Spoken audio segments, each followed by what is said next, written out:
Becoming Obsessed is officially 2 years old. Can you believe it? It's wild.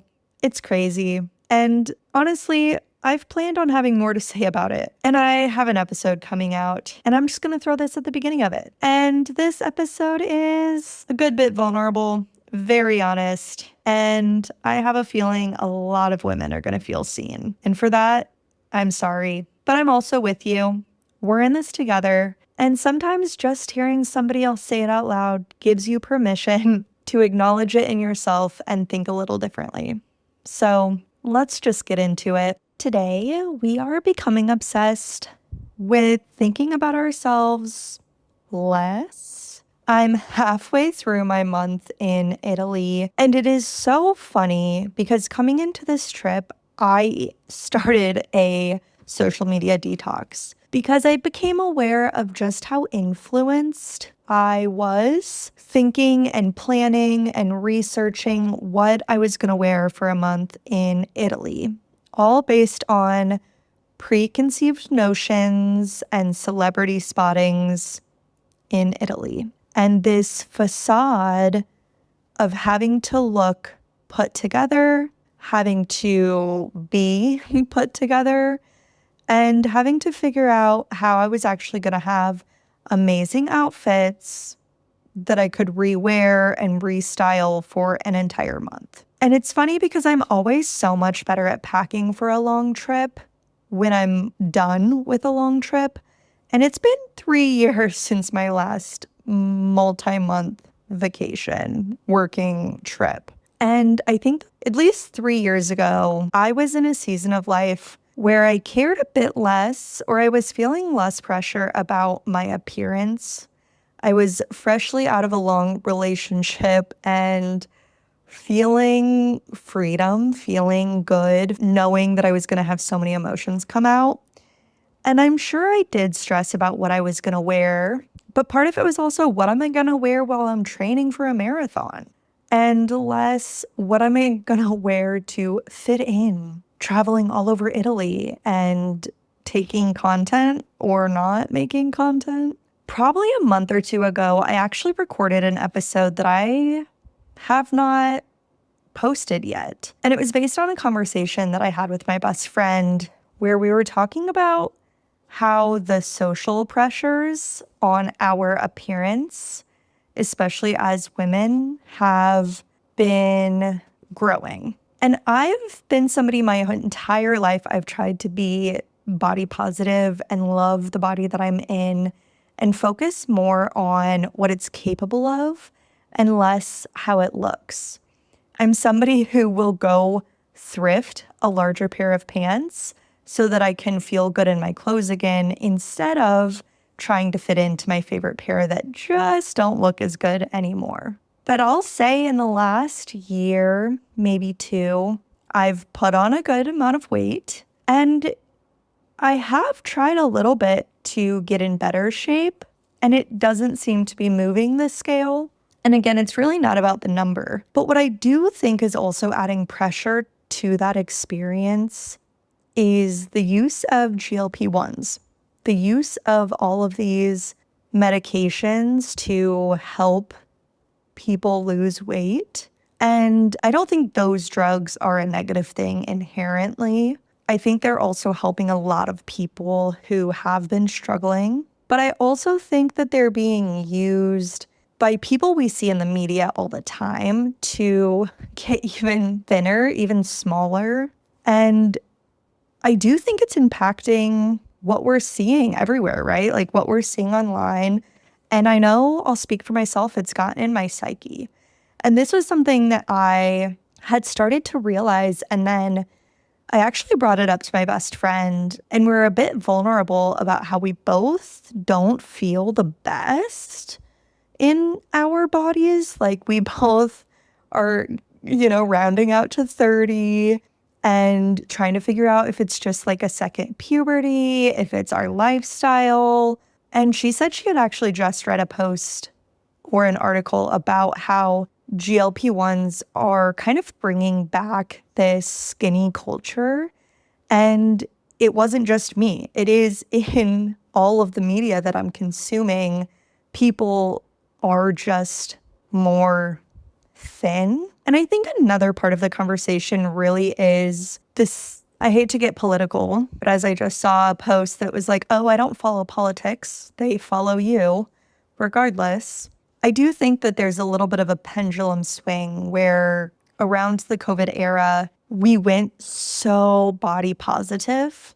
We went so far to that swing of the pendulum, love yourself, body positivity. And now we're almost correcting course.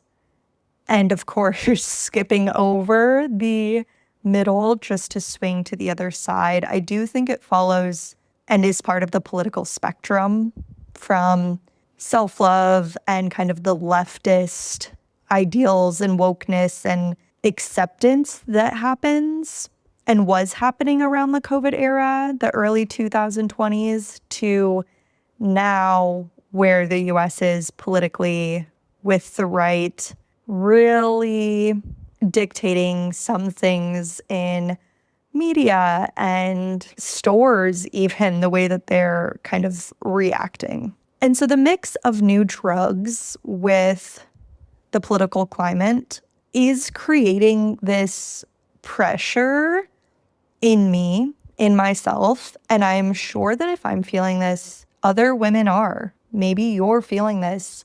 And maybe you're like, yep, I've been noticing all of this. Or maybe you're like, oh my gosh, is this why I've been feeling this way?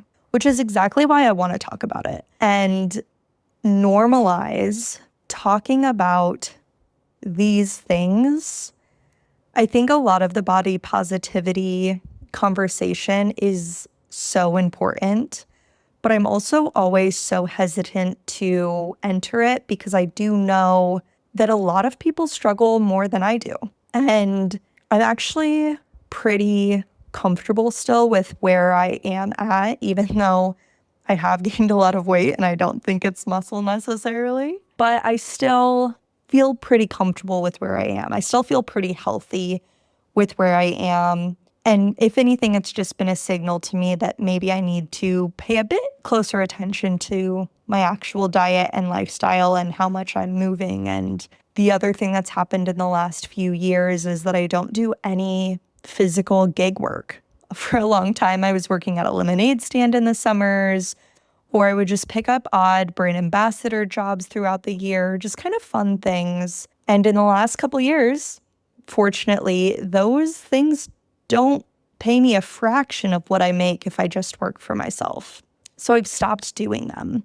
But it also means that I'm sitting and behind a computer, and if I don't intentionally go walk or work out, it's not going to happen. And so it's helped me to pay a little bit closer attention to that and to get a little bit more disciplined. Being in Italy the last 2 weeks has definitely helped. I'm pretty sure I hit over 360,000 steps in August, which is at least the most I've hit in 3 years, if not longer. Maybe the month I was training and ran a marathon was as much or more, but I don't have that data. But weight isn't the only part of my appearance that I've been more conscious of lately. What I've noticed and it's a little bit of an alarm bell, honestly. It's a big blaring alarm bell in my head that something is going on and my brain is not working the way I want it to. I'm having thoughts I don't want to have. I'm consumed about things I don't want to be consumed about. And part of it was getting ready for this trip, how much I was consumed with what I was going to wear and how I was going to look in this 1 month. And I think it started as just I really do have a passion for fashion. I love expressing myself with clothing. I love feeling good. Not always put together necessarily, but feeling like I'm making a statement or being myself or just projecting what I want to project and feeling like there's something of interest in what I wear. And I wear secondhand. I don't really buy designer. Sometimes if it's secondhand, but I don't know that I really own much, if any. But I think that it turned into a little bit of this obsession where it started to actually impact my emotions. That I was like caught up in what I was going to wear and feeling sad or frustrated that I didn't have what I wanted to have. And then also, this is something I've been talking a lot about on social media during this trip, feeling stressed about things that literally, I'm sorry I'm going to say it, do not effing matter. What I wear literally doesn't matter on this trip. I don't know anyone. I'm literally a faceless person in the crowd that people are walking by. If somebody acknowledges my outfit, amazing. They're going to forget it 10 seconds later. Why am I stressing about it?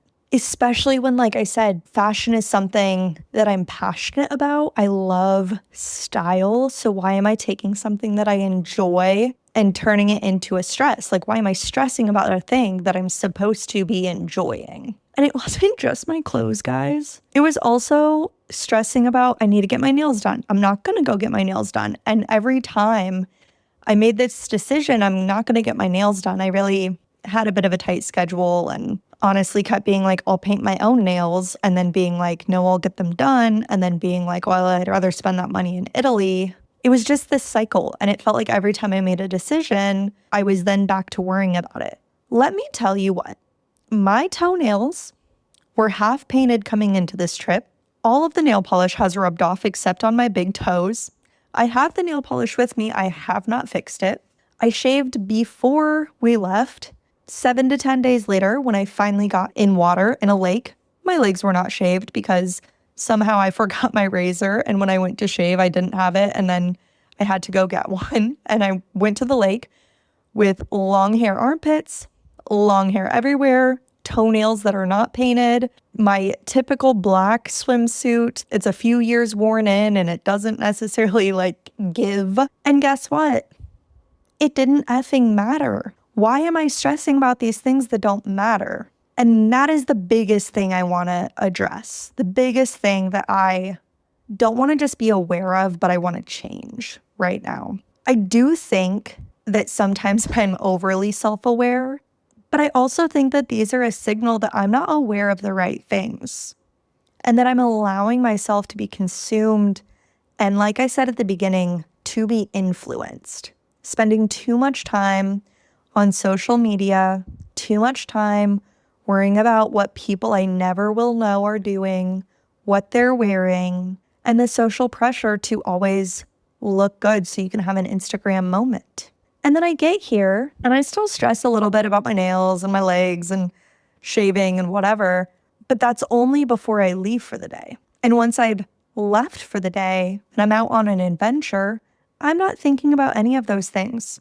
I don't care about any of those things because, well, at this point, I can't do anything about them. And then you find yourself swimming in a lake in between a castle and a mountain, as gleeful as a child in a candy store, geeking out, smiling ear to ear, looking, honestly, I felt like I looked so silly and I could not care at all because it was just pure bliss, pure joy, pure this is what I want in life, floating in water. That's literally all it takes, guys. For me, float me in some water that's clear.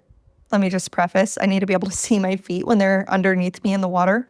Float me in some clear water, I'm happy. And when I was in that water, I wasn't thinking about my toenails, my unshaved legs, my swimsuit that's not giving. I'm thinking about how happy I am and how I'm focusing so much on the wrong things. Focusing so much on things that in 1 week, let alone 1 or 5 years, will not matter. And that's what I want to come back to, is that living a life I'm obsessed with doesn't have to be picture perfect, and worrying about it being perfect for a photo often takes away from the rest of the day. And I'm not getting paid for that photo. I'm not getting paid for posting a perfect photo on Instagram. So why do I act like it's a big deal and act like I can't just Photoshop some polish on my toenails if they're showing? Whatever. Anyways, if you connect to any of this, we're in this together, especially as women. This is not really our fault. It's our responsibility, but it is everything around us that is telling us to be self-conscious, telling us to be pretty, telling us to lose weight, to gain weight, to work out, to have a bigger this and a smaller that, to have perfect nails and perfect hair and put together outfits all the time, to always look presentable because that's what we need to do to be successful and for people to care about us and like us. It's propaganda. It is a lie. It is literally not a reflection of your life in any way.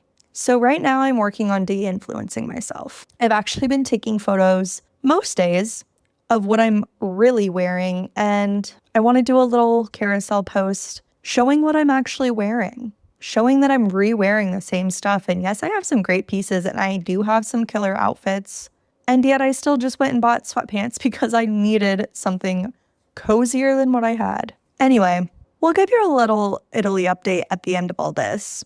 But in the meantime, I see you for way more than your appearance, because you are way more than just your appearance. And if your appearance is holding you back from living a life that you're obsessed with, I feel that. And that's okay. And it's okay to acknowledge, and it's okay to work on and start to heal. And I will say another thing, traveling kind of throws all that out the window. At least this trip has. Because there's so many days that I am so tired. All I can do is wash my face and put sunscreen on. My hair is curly. I don't even know what it looks like. And I'm throwing the same pair of pants on and a tank top.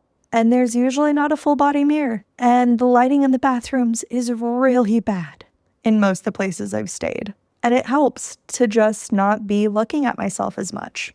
Even though I love a mirror, it's not always good to look in a mirror. Anyway, I love you guys. Now go get frickin' obsessed.